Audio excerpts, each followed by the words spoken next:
Dentro de una semana, el viernes 30, ya estaremos en plena veda electoral.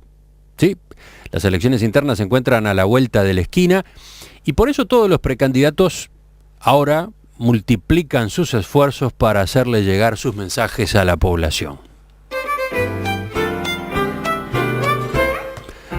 Vamos a volver a conversar con varios de ellos en estos días que faltan para el final de la campaña, para saber, por ejemplo, qué desafíos tienen por delante.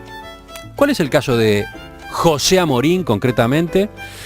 ¿Qué margen hay aún para la sorpresa en su discurso o en sus propuestas? ¿Qué puede hacer para acercarse en la intención de voto a Pedro Bordaberry, que sigue liderando cómodamente la interna del Partido Colorado? De esto es que vamos a charlar con el senador José Amorín, precandidato a la presidencia de la República por el sector Vallistas de Ley. Senador Amorín, buen día, gracias por acompañarnos. Buen día, gracias por la invitación. Yo decía, falta una semana de campaña. Algunos oyentes reaccionarán con planteos como, bueno, por suerte, por fin, ya estamos saturados. Otros no, otros estarán muy nerviosos esperando los resultados. Y entre los dirigentes también puede haber dos actitudes, ¿no? Unos que digan, por favor, que se termine esto, ya no aguantamos más el cansancio, ya no aguantamos más el gasto.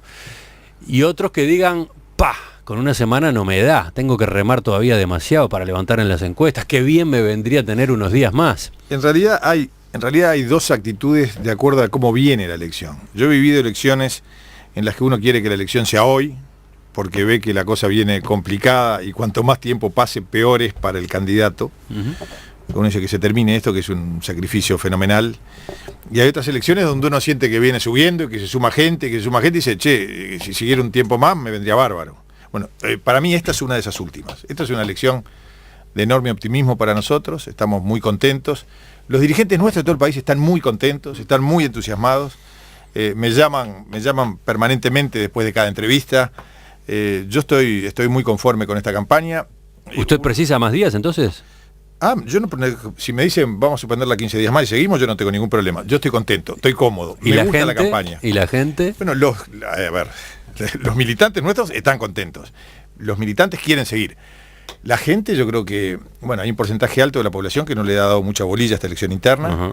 Y bueno, y por supuesto que yo supongo que para los que ven televisión y los escuchan a radio y ven que el 80% o el 70% de la publicidad es publicidad política, un poquito hartos deben estar. Se me ocurre.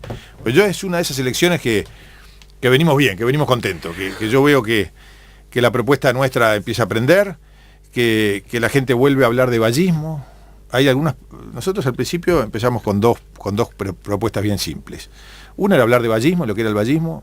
La gente no hablaba de vallismo, ahora hasta Mujica es vallista. Lorenzo hizo políticas vallistas. Todo el mundo dice que hizo cosas vallistas. Me parece fantástico, porque además me da la pena, me da la posibilidad de aclarar por qué no es así.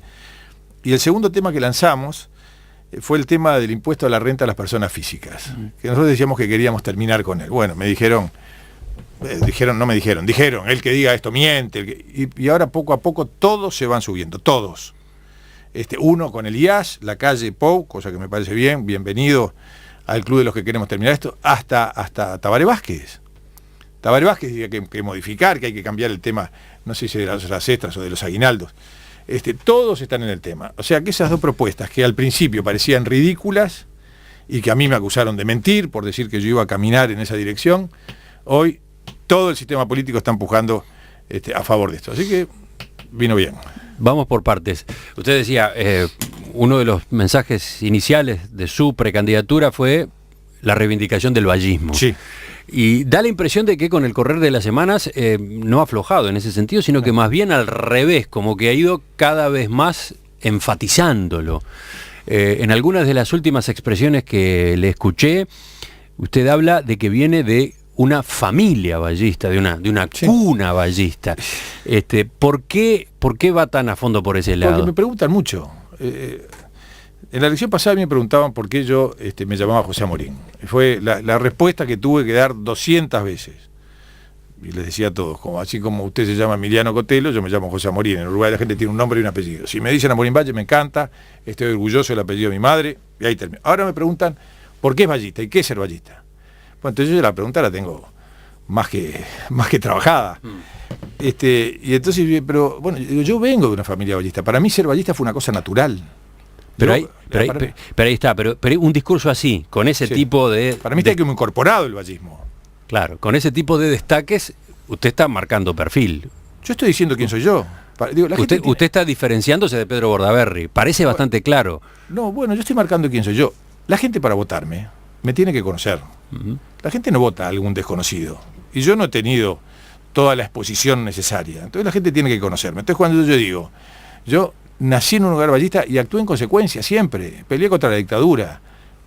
Milité contra la dictadura, milité por el no, voté el no, milité en las internas del 82, voté a BX en aquel momento. Siempre estuve en esta línea. Ahora, yo reivindico el ballismo por las cosas que hay que hacer.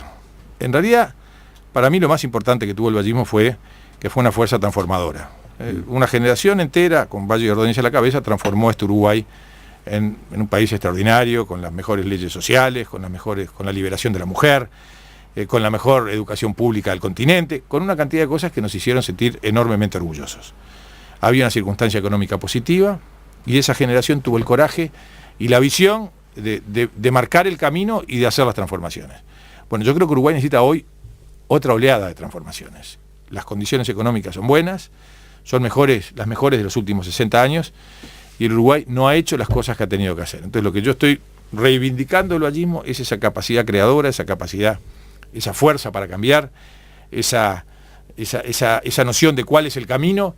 Y bueno, eso es lo que yo quiero que pase en Uruguay. Yo creo que el próximo gobierno tiene que hacer transformaciones fundamentales en muchas áreas, la principal y la primera de las cuales, como lo he dicho siempre, hace 5 años lo mío era una voz en el desierto, hoy por suerte ya todo el mundo habla de esto, es la educación.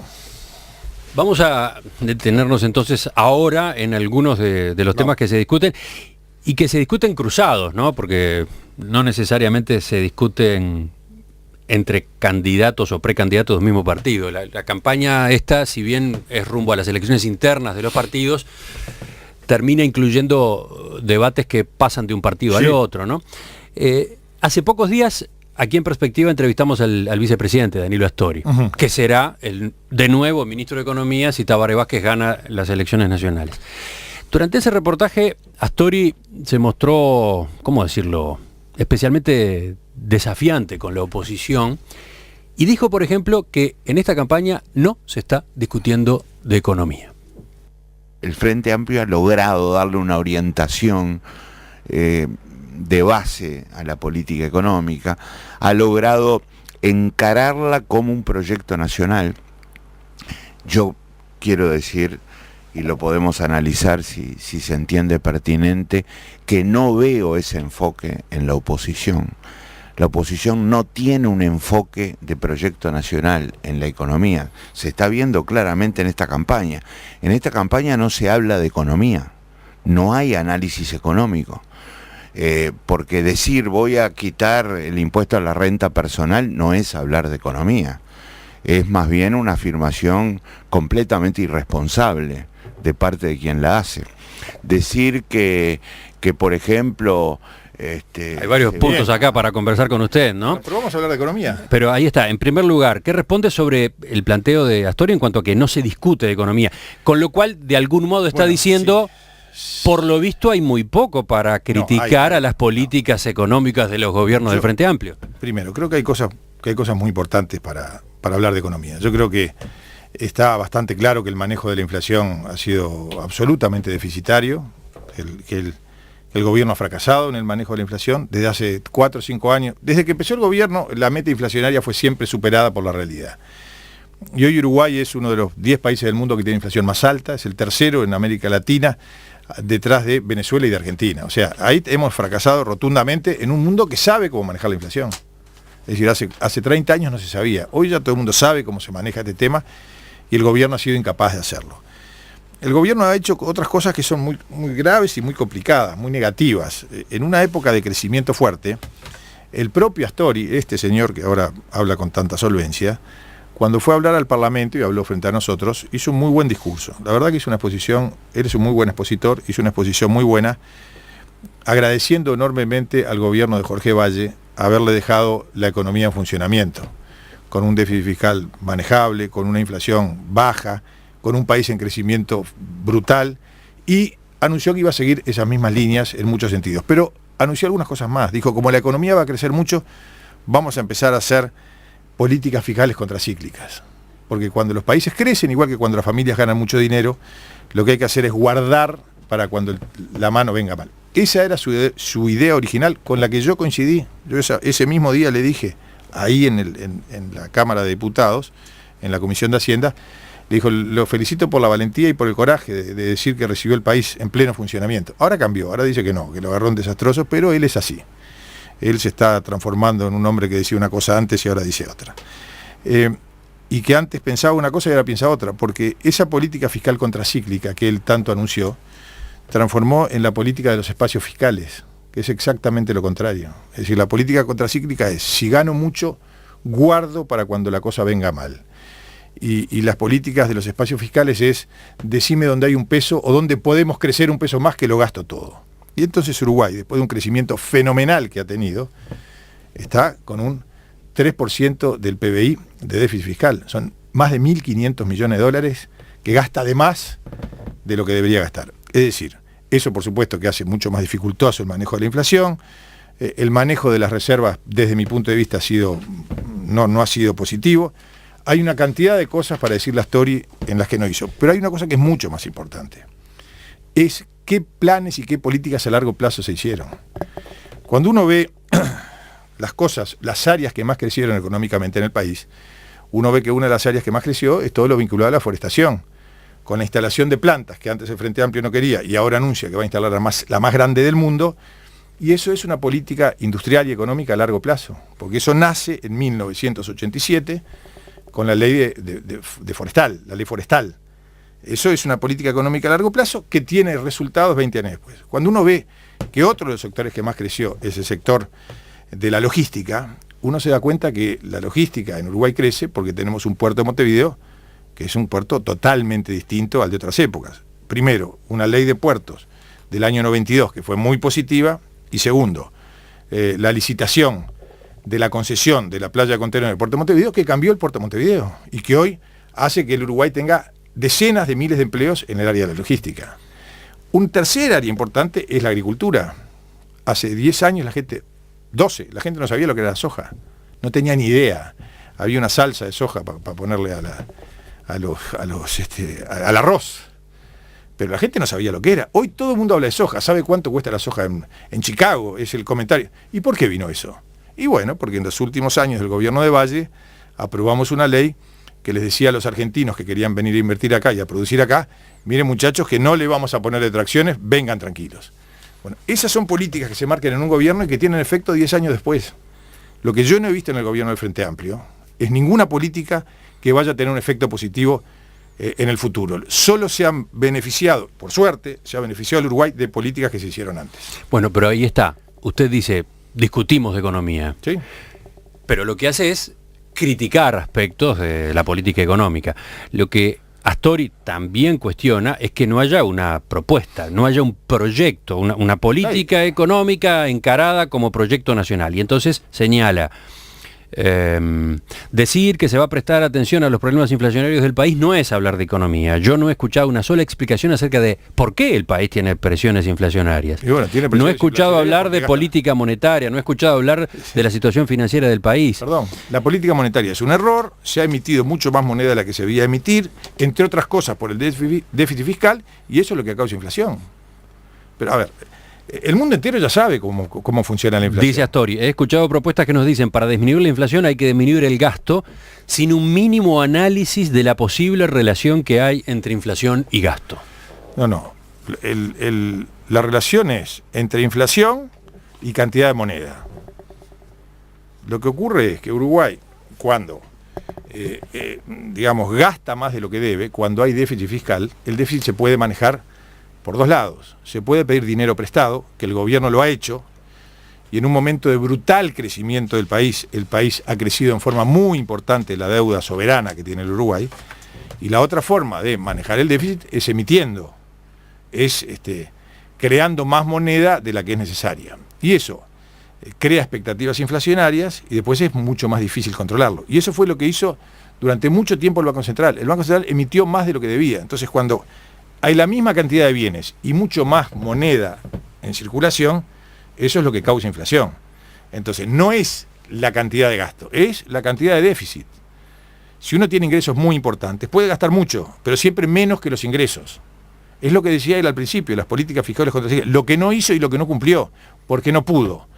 Porque pensó mucho más en su carrera política, cuando los distintos ministros le venían a pedir, porque esa es la función del ministro de Economía. El ministro de Economía tiene que manejar, si no, pregúntele a Kramerman, tiene que manejar una cantidad de dinero y vienen los ministros y dicen, yo quiero más para esto, yo quiero más para esto y yo quiero más para esto. Cuando uno piensa en su carrera política, les da este y le da este porque piensa que con ellos va a poder tener alguna alianza. Usted dice que Astori, ministro de Economía, sí, claro, operaba así, sí, operaba pensando en su carrera política. Y si después fue candidato. Ahora, ¿cuáles son las políticas económicas, por ejemplo, de Amorín Valle? Las políticas económicas son gente de primerísima línea trabajando en estas áreas, de primerísima línea como tenemos nosotros. Bueno, de eso también habló Astori, pero siga, después quiero preguntarle nombres. Sí, pero digo...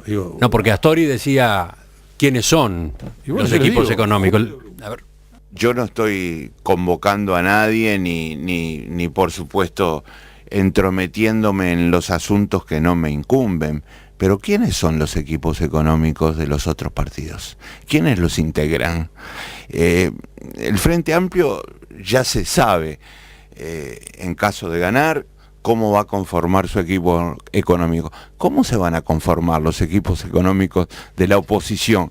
Me gustaría saberlo. En el caso suyo, bueno, Amorín. Bastante más jóvenes que los del Frente Amplio, y con bastante más experiencia que los del Frente Amplio. En realidad, algunas de las personas que nosotros tenemos en los equipos económicos han trabajado en la salida de la crisis del Uruguay. Uno de ellos, Julio de Brum, que fue designado presidente del Banco Central en el peor momento de la economía del Uruguay, y el país con su empuje, y muchos otros, otro Lito Alfi, otro Ariel Dabrié, pero además hay muchos más economistas jóvenes, otro Gustavo Cola. Pero esos serían los nombres que integrarían el equipo económico. ¿Quién sería el ministro de Economía suyo si usted fuera presidente? No, vamos a esperar la interna, después cuando tenga chances el presidente empezaremos a pensar en esas cosas. No. Todas esas personas son consultadas por nosotros. Y todas esas personas, llegado el momento, veremos. Esos nombres que usted mencionó están trabajando tanto con Ballistas de Ley como con Vamos Uruguay. Salvo Alfi, que está asesorando todos los demás están asesorando a Ballistas de Ley. El Partido Colorado presentó un equipo de economistas hace pocas semanas. En realidad había una cantidad de economistas que estaban a la orden del partido, se presentó esto. Algunos de ellos trabajan especialmente con nosotros. Muchos de ellos nos van a votar a nosotros, sin duda, pero algunos de ellos trabajan con nosotros. Julio de Brum es uno, Ariel Dabrié es otro, Gustavo Cola Cancela es otro. Hay muchos que trabajan específicamente en nuestro equipo, Marcelo Brasca. Hay muchísima gente de primerísimo nivel y hay muchos economistas jóvenes, porque una de las cosas que hacemos nosotros es formar gente para el futuro. Una de las cosas que ha tenido siempre el vallismo es esa capacidad de formar gente para el futuro. Así que nosotros tenemos equipo y tenemos propuestas y tenemos críticas para hacerle a Astori. No tengan duda, en eso estamos trabajando con seriedad. Siempre lo hemos hecho y además hemos dicho que aunque Astori diga que es irresponsable fue decir que el IRPF iba a recaudar 250 millones de dólares y recauda 1.200. Eso es irresponsable. Y eso lo hizo el señor Astori. Nosotros decimos que con el tiempo se puede eliminar y tenemos una clara convicción de que hay que eliminarlo porque hay que defender al que trabaja y no hay que castigar al que trabaja. ¿Cómo es el proceso por el cual, según lo que usted está anunciando, se elimina el IRPF? Bueno, primero, el Estado está gastando muy desordenado. Hay algunos gastos chicos que se pueden disminuir rápidamente, como es el tema de los cargos de confianza. Es obvio, el gobierno Frente Amplio ha duplicado la cantidad de cargos de confianza. Lo primero que tiene que hacer un gobierno serio es terminar con eso, ir a los que era natural, igual que los embajadores. Todas estas cosas han sido absolutamente desordenadas. Hay una cantidad de gastos chicos que se pueden acomodar. Se puede manejar mucho mejor el tema de las reservas. El tema de las reservas al Uruguay le cuesta, este manejo que está haciendo este gobierno, le cuesta cientos de millones de dólares por año. Yo creo que hay que manejar mucho mejor y con mucho más cuidado el tema de las exoneraciones impositivas, que son necesarias, pero en muchos casos son absolutamente excesivas. Esos son cientos de millones de dólares. Y además, si el país va creciendo, si el país sigue creciendo, como yo creo que va a crecer, y deseo que crezca con mucha fuerza, ese crecimiento trae más recaudación. Y parte de esa recaudación se tiene que utilizar para terminar rápidamente con el IAS, que es digamos, el impuesto a la renta a los jubilados, y para ir subiendo el mínimo no imponible del impuesto a la renta a las personas físicas hasta eliminarlo. Y yo quiero ser claro en esto. Es obvio que si yo digo que una persona que gana 17.000 pesos en el bolsillo tiene que pagar impuesto a la renta a las personas físicas porque Astori y el doctor Vázquez nos dijo que ganaban demasiado, bueno, todo el mundo va a decir, es un disparate. Una persona que gana 17.000 pesos y tiene que alquilar una casa no vive. Es un disparate, es absurdo, el mínimo no imponible es ridículo. Pero uno que gana 50, o uno que gana 70, o una persona que tiene alguna habilidad especial y gana 80 o 90.000 pesos, ¿tiene que pagar el impuesto? Una persona que empieza de cero, una persona que no tiene capital propio, ¿no tiene derecho a romperse el alma trabajando para tener una casa propia? ¿Para tener un auto propio? ¿Para educar bien a sus hijos? ¿Para tener una semana de vacaciones con su familia? ¿No tiene derecho? Porque el impuesto a la renta de las personas físicas lo que le impide es eso.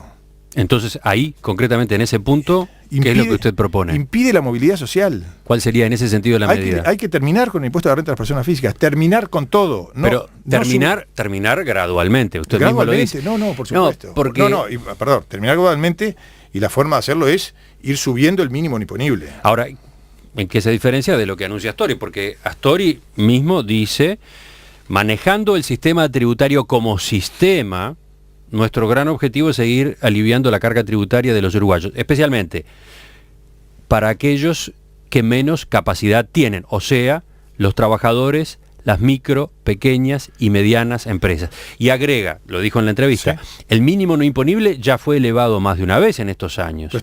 Y el número y la calidad de las deducciones que se pueden hacer para calcular el IRPF han aumentado. Se ha progresado en calidad y sobre todo los sectores más modestos tienen hoy más fundamentos para el descuento de esas contribuciones. Y agrega, el objetivo de la evolución del sistema en los próximos años es seguir disminuyendo la carga tributaria. Bueno, está bien. Yo lo que digo es, lo que ha hecho él es aumentar la carga tributaria. O sea, desde que entra el gobierno del Frente Amplio hasta ahora, la carga tributaria de la sociedad aumentó. Y no aumentó la carga tributaria de las empresas, de las grandes empresas. La carga tributaria de las grandes empresas que pagan impuesto a la renta, su impuesto a la renta, era el 30% antes, bajó al 25% y tiene un 7% si se hacen retiros. O sea, llega al 30% en el peor de los casos. O sea, bajó la carga tributaria de las grandes empresas. Subió la carga tributaria del trabajador. Acá lo que subió es la carga del trabajador. La gran diferencia que tengo yo con Astori es que Astori cree que el impuesto a la renta de las personas físicas es bueno, es positivo. Él cree que está bien. Él cree que está bien que una persona que gana 17.000 pesos tenga que empezar a pagar un impuesto para trabajar. Y yo creo que no. Existía antes el IRP. Y era malo. Siempre estuvimos en contra. Siempre. El vallismo estuvo en contra desde siempre. Valle Ordóñez en el 25 decía que el impuesto a la renta de las personas físicas era malo. Y además a mí me lo confirman todos los hechos. Cuando nuestro presidente, el presidente Mujica, fue a España, fue a Estados Unidos y dijo por 2 veces, los uruguayos son atorrantes y los uruguayos no les gusta trabajar. No solo agravió a cientos de miles de personas que se rompen el alma trabajando para bancar a sus familias, sino que hizo una cosa mucho más clara. Dijo que el impuesto es absurdo. Porque si lo que tenemos es poca gente que trabaja, y esa gente es la que banca el país, esa gente es la que hace que el país adelante, y a eso los castigamos con un impuesto, es ridícula la postura, absolutamente ridícula. Senador José Amorín, tengo los mensajes de los oyentes a la vista, son varios. Elijo, por ejemplo, este. ¿Por qué creen ustedes que tienen tan poco apoyo en la población? Si, como dicen, tienen esas propuestas, si son tan capaces los técnicos que los acompañan, ¿cuál es la explicación? Bueno, la explicación es quizás no transmitimos bien. Y vamos a ver cuál es el poco apoyo que tenemos. Digo, en realidad, las elecciones son...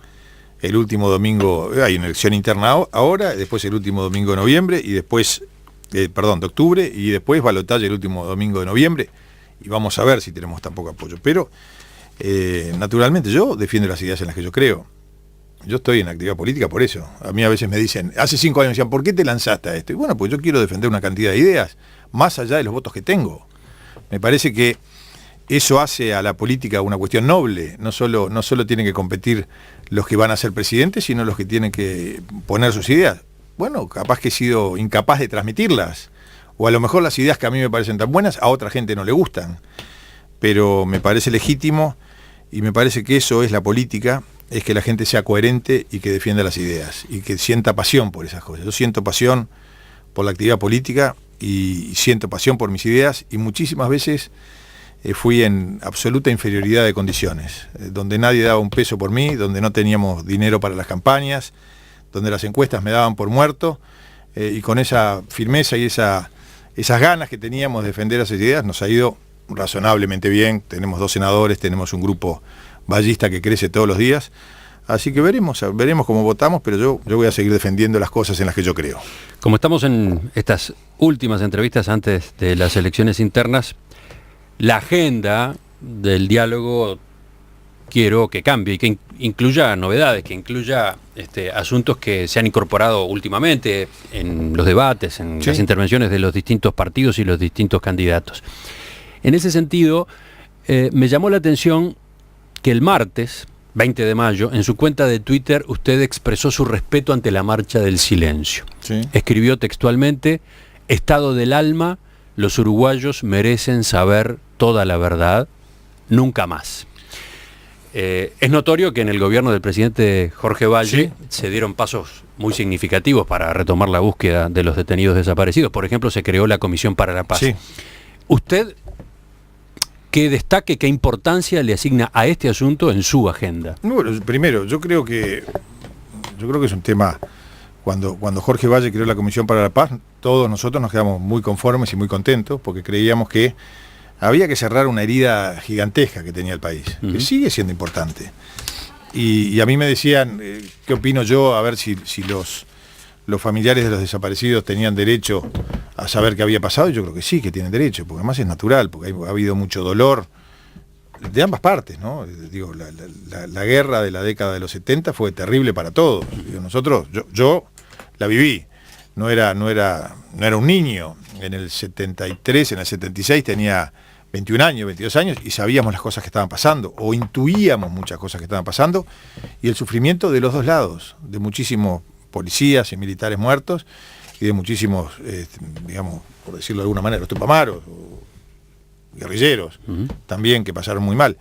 Y yo creo que las familias tienen derecho, de los dos lados también, a saber qué pasó, y tienen derecho a tener un lugar a donde llevar una flor. Me parece que eso está bien, me parece que es razonable, y uno respeta cuando estas cosas son hechas por el dolor de la gente. Trato de que esas cosas no creo que sea un tema de campaña política. Pero concretamente, ¿en qué se traduciría este pensamiento suyo en gestión de gobierno?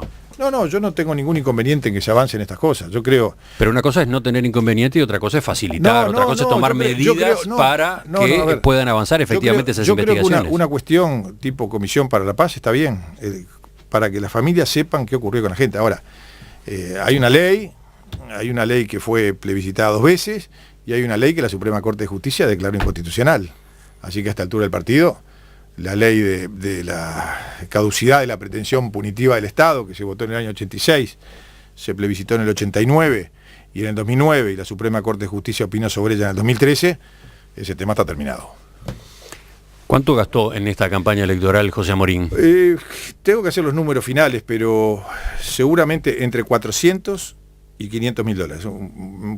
Más cerca de 400 que de 500, desde que empezó. ¿Y qué está incluyendo allí? ¿Su campaña, la suya, la personal como precandidato a la presidencia de la República? ¿O está incluyendo también lo que gastan, lo que invierten los distintos grupos, los distintos sectores que lo acompañan?